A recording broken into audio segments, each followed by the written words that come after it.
शांति 28 फरवरी 2026 के ईश्वरीय महावाक्य। मुरली का सार। मीठे बच्चे, तुम ईश्वरीय संप्रदाय हो। तुम्हें ज्ञान सूर्य बाप मिला है। अभी तुम जागे हो तो दूसरों को भी जगाओ। प्रश्न है, अनेक प्रकार के टकराव का कारण तथा उसका निवारण क्या है? उत्तर, जब देह अभिमान में आते हो तो अनेक प्रकार के टकराव होते हैं। माया की ग्रहचारी बैठती है। बाबा कहते, देही अभिमानी बनो, सर्विस में लग जाओ, याद की यात्रा में रहो तो ग्रहचारी मिट जाएगी। ओम शांति। रूहानी बच्चों के पास बाप आए हैं श्रीमत देने व समझाने। यह तो बच्चे समझ गए हैं कि ड्रामा प्लान अनुसार सारा कार्य होना है। बाकी समय थोड़ा रहा है। इस भारत को रावणपुरी से फिर विष्णुपुरी बनाना है। अब बाप भी है गुप्त, पढ़ाई भी है गुप्त है। सेंटर्स तो बहुत हैं, छोटे बड़े गांव में छोटे बड़े सेंटर्स हैं और बच्चे भी बहुत हैं। अब बच्चों ने चैलेंज तो दी है और लिखना भी है।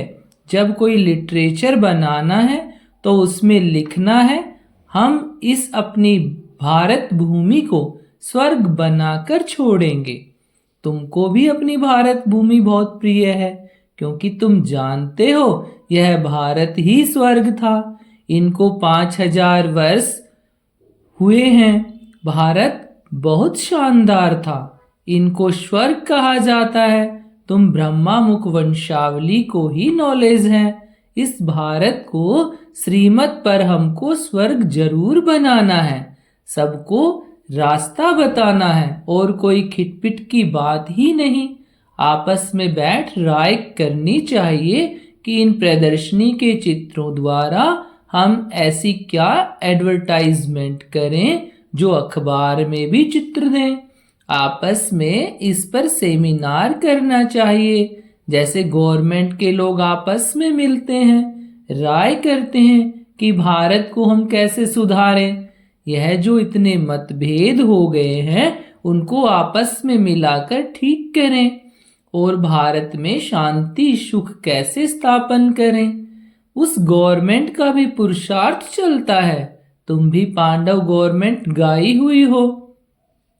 यह बड़ी ईश्वरीय गवर्नमेंट है।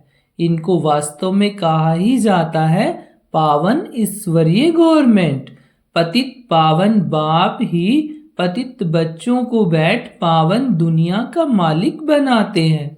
यह बच्चे ही जानते हैं मुख्य है ही भारत का आदि सनातन देवी देवता धर्म।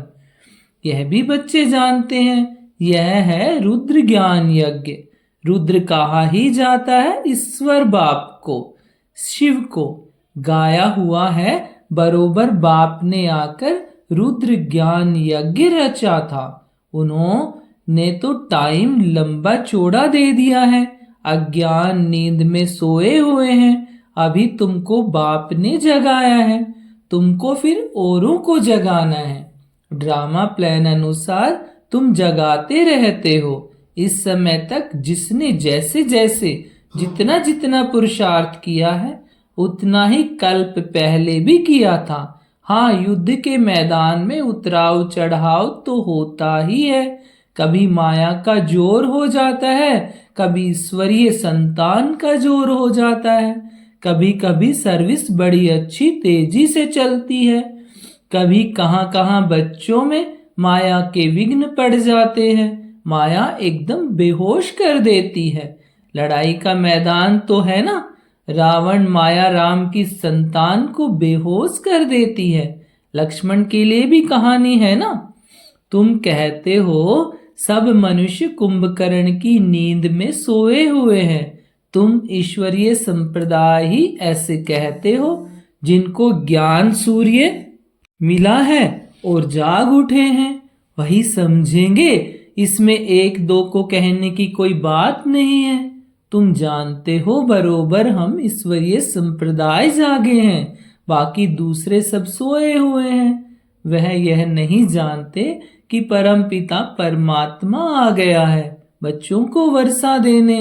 यह बिल्कुल भूल गए हैं। बाप भारत में ही आते हैं, आकर भारत को स्वर्ग का मालिक बनाते हैं। भारत स्वर्ग का मालिक था, इसमें कोई संशय नहीं। परमपिता परमात्मा का जन्म भी यहाँ ही होता है। शिव जयंती मनाते हैं ना, जरूर उसने आकर कुछ तो किया होगा ना।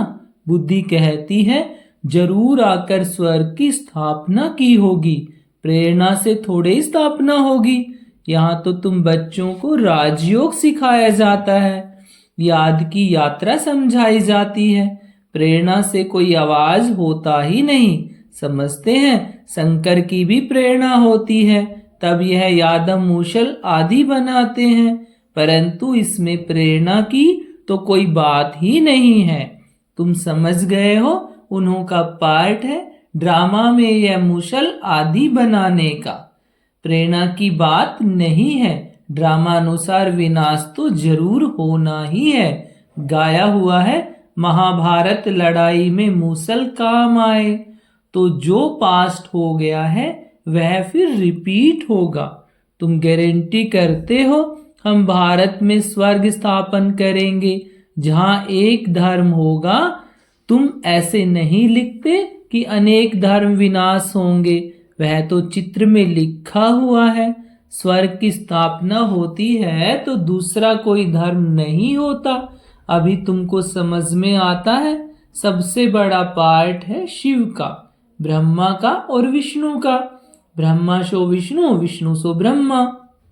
यह तो बड़ी गुह्य बातें हैं। विष्णु से ब्रह्मा कैसे बनते हैं, ब्रह्मा से फिर विष्णु कैसे बनते हैं, यह सेंसिबल बच्चों की बुद्धि में झट आ जाता है। दैवी संप्रदाय तो बनते ही हैं, एक की बात नहीं है। इन बातों को तुम बच्चे समझते हो, दुनिया में एक भी मनुष्य नहीं समझता। वह लक्ष्मी नारायण व विष्णु की पूजा भी करते हैं, परंतु उनको यह पता नहीं है कि विष्णु के ही दो रूप लक्ष्मी नारायण हैं जो नई दुनिया में राज्य करते हैं। बाकी चार भुजा वाला कोई मनुष्य नहीं होता। यह सूक्ष्म वतन में एम ऑब्जेक्ट दिखलाते हैं, प्रवृत्ति मार्ग का। यह सारे वर्ल्ड की हिस्ट्री ज्योग्राफी कैसे चक्र लगाती है यह कोई नहीं जानते। बाप को ही नहीं जानते तो बाप की रचना को कैसे जान सकते। बाप ही रचना के आदि मध्य अंत का नॉलेज बताते हैं। ऋषि मुनि भी कहते थे हम नहीं जानते हैं। बाप को जान जाएं तो रचना के आदि मध्य अंत को भी जान जाएं। बाप कहते हैं मैं एक ही बार आकर तुम बच्चों को भी सारी नॉलेज समझाता हूँ, फिर आता ही नहीं हूँ तो रचता और रचना के आदि मध्य अंत को जाने ही कैसे। बाप स्वयं कहते हैं मैं सिवाय संगम युग के कभी आता ही नहीं हूँ, मुझे बुलाते भी संगम पर हैं। पावन सतयुग को कहा जाता है, पतित कलयुग को कहा जाता है, तो जरूर मैं आऊंगा पतित दुनिया के अंत में ना। कलयुग के अंत में आकर पतित से पावन बनाते हैं। सतयुग आदि में पावन है, यह तो सहज बात है ना। मनुष्य कुछ भी समझ नहीं सकते कि पतित पावन बाप कब आएंगे। अभी तो कलयुग का अंत कहेंगे। अगर कहते हैं कलयुग में अजुन 40,000 वर्ष पड़े हैं तो और कितना पतित बनेंगे, कितना दुख होगा। सुख तो होगा ही नहीं। कुछ भी मालूम न होने के कारण बिल्कुल ही घोर अंधियारे में है। तुम समझ सकते हो। तो बच्चों को आपस में मिलना है, चित्रों पर अच्छी रीति समझाना होता है। यह भी ड्रामानुसार चित्र आदि सब निकाले हैं। बच्चे समझते हैं जो समय पास होता है हूबहू ड्रामा चलता रहता है।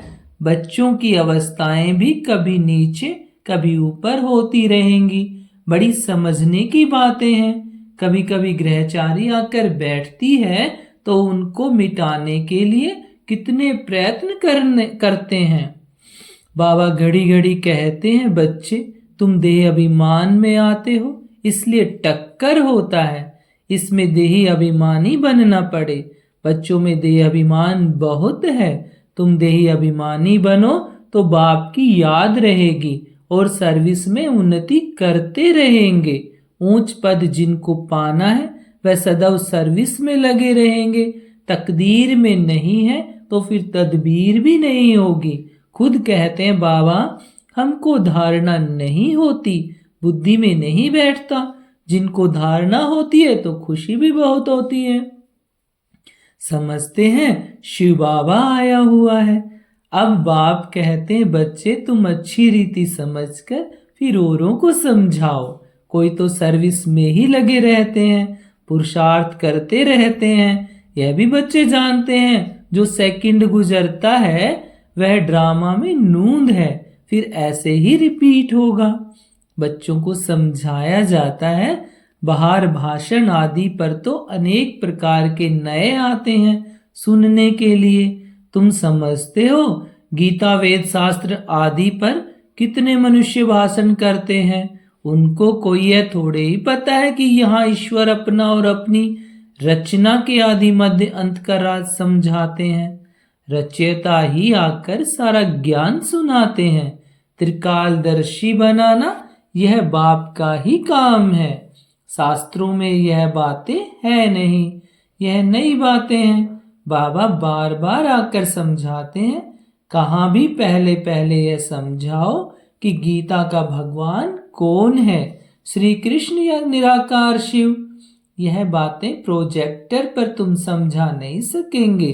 प्रदर्शनी में चित्र सामने रखा है, उस पर समझाकर तुम पूछ सकते हो अब बताओ गीता का भगवान कौन, ज्ञान सागर कौन है। श्री कृष्ण को तो कह नहीं सकेंगे। पवित्रता सुख शांति का सागर लिबरेटर गाइड कौन है। पहले पहले तो लिखाना चाहिए, फॉर्म भराना चाहिए, फिर सबसे सही लेनी चाहिए। चिड़ियाओं का आवाज हुआ, देखो कितनी झगड़ती है। इस समय सारी दुनिया में लड़ाई झगड़ा ही है। मनुष्य भी आपस में लड़ते रहते हैं। मनुष्य में ही समझने की बुद्धि है। 5 विकार भी मनुष्य में गाए जाते हैं। जानवरों की तो बात ही नहीं। यह है विशेष वर्ड। वर्ड मनुष्यों के लिए ही कहा जाता है। कलयुग में है आसुरी संप्रदाय, सतयुग में है दैवी संप्रदाय। अभी तुमको यह सारे कंट्रास्ट का पता है। तुम सिद्ध कर बता सकते हो। सीडी में भी बड़ा क्लियर दिखाया हुआ है। नीचे है पतित, ऊपर में है पावन। इनमें बड़ा क्लियर है। सीडी ही मुख्य है, उतरती कला और चढ़ती कला। ये सीडी बड़ी अच्छी है। इनमें ऐसा क्या डालें जो मनुष्य बिल्कुल अच्छी रीति समझ जाए कि बरोबर यह पतित दुनिया है। पावन दुनिया स्वर्ग थी, यहाँ सब पतित हैं। पावन एक भी हो नहीं सकता। रात दिन यह ख्यालात चलना चाहिए। आत्म प्रकाश बच्चा लिखता है, बाबा यह चित्र बनाएं। बाबा कहते हैं भल विचार सागर मंथन कर कोई भी चित्र बनाओ, परंतु सीडी बड़ी अच्छी बननी चाहिए। इस पर बहुत समझा सकते हैं। 84 जन्म पूरे कर फिर पहला नंबर जन्म लिया है, फिर उतरती कला से चढ़ती कला में जाना पड़े। इसमें हर एक का विचार चलना चाहिए, नहीं तो सर्विस कैसे कर सकेंगे। चित्रों पर समझाना बहुत सहज होता है। सतयुग के बाद सीढ़ी उतरनी होती है, यह भी बच्चे जानते हैं। हम पार्टधारी एक्टर्स हैं। यहाँ से ट्रांसफर हो सीधा सतयुग में नहीं जाते, पहले शांति धाम में जाना है। हाँ, तुम्हारे में भी नंबरवार है जो अपने को पार्टधारी समझते हैं इस ड्रामा में। दुनिया में ऐसा कोई कह न सके कि हम पार्टधारी हैं। हम लिखते भी हैं, पार्टधारी एक्टर्स होते हुए भी ड्रामा के क्रिएटर, डायरेक्टर आदि मध्य अंत को नहीं जान सकते, तो वह फर्स्ट क्लास बेसमझ है। यह तो भगवानुवाच है। शिव भगवानुवाच ब्रह्मा तन द्वारा। ज्ञान सागर वह निराकार है, उनको अपना शरीर है नहीं। बड़ी समझने की युक्तियां हैं। तुम बच्चों को बड़ा नशा रहना चाहिए। हम किसकी ग्लानि थोड़े ही करते हैं। यह तो राइट बात है ना।